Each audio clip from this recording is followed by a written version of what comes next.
We're about to talk about one of the most recognizable logos on the entire planet. But it has this surprisingly dark and hidden story that I think might just change the way you look at your morning coffee forever. You see this iconic green lady everywhere, right? She feels familiar, maybe even a little friendly. But have you ever really looked at her? I mean, really looked?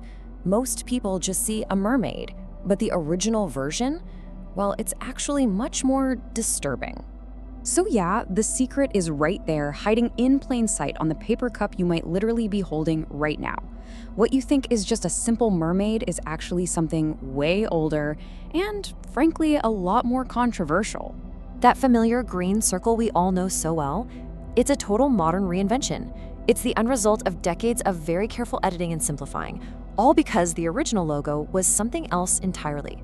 The first logo, from back when the company first started out, it was not designed to be simple or friendly. Nope, it was complex, it was historical, and as you're about to see, it was incredibly revealing. So, all right, let's pull back the curtain.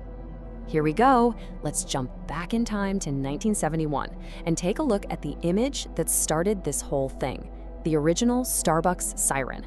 You might want to brace yourselves because it is a world away from the logo you know today. In the original version, the siren was shown in full. And, well, she was holding her two tails in a way that a lot of people found pretty inappropriate. The design didn't crop anything out, and that pose was considered, let's just say, a little scandalous for a coffee company trying to go mainstream. And this really shows you the difference. First off, forget the clean green. The original was this earthy, coffee brown color. And the siren herself, well, she was depicted in her entirety with an exposed torso holding her two separate tails wide apart. It's a really striking, almost provocative image. So the big question is, where in the world did this come from?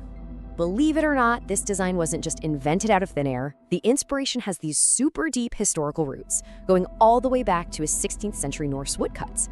So the story goes, the founders of Starbucks found this image in an old marine book. It's a 16th century Norse woodcut of a mythological figure, and they thought she was the absolute perfect symbol for a company that was trying to lure people in for a taste of their coffee, which brings us to who she actually is. Okay, so here's the crucial point. She isn't a friendly mermaid. She is a siren. And in Greek mythology, sirens were seriously dangerous creatures. They would enchant sailors with these irresistible songs, luring them and their ships to crash on the rocks. A little dark for a cup of joe, right? Right, so as Starbucks started growing into this global giant, they kind of realized this disturbing image wasn't exactly family-friendly. You can't really have that on every street corner. And that, right there, began a long history of them deliberately censoring their own logo. This timeline shows exactly how they did it, how they censored her. In '87, boom, they covered her chest with her hair and cropped her lower body. Then in '92, they zoomed in even further, completely hiding those twin tails. And by 2011, they'd gotten rid of the text and just zoomed way in on her face, stripping away all the weird details until she became the sanitized figure that we see today.